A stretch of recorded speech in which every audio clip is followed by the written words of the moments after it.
دنیای رسانه در حال تغییر است. سریعتر از آنچه فکرش را می کردیم. خیلی ها می پرسند آیا هوش مصنوعی قرار است جای ما خبرنگاران را بگیرد؟ آیا دوران ما به سر رسیده؟ پاسخ من به عنوان کسی که سالها در متن حادثه و خبر بودیم، یک نی قاطع است. هوش مصنوعی رقیب ما نیست.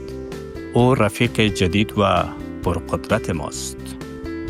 او شاید بتواند خبر بنویسد، اما نمیتواند در را حس کند.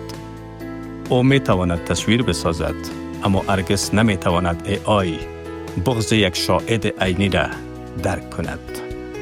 ژورنالیسم روح حقیقت است و روح در کد 0 و 1 جا نمی شود. یادمان باشد هوش مصنوعی جای خبرنگار را نمی گیرد، اما خبرنگاری که هوش مصنوعی بلد باشد قطعاً جای خبرنگار سنتی را خواهد گرفت.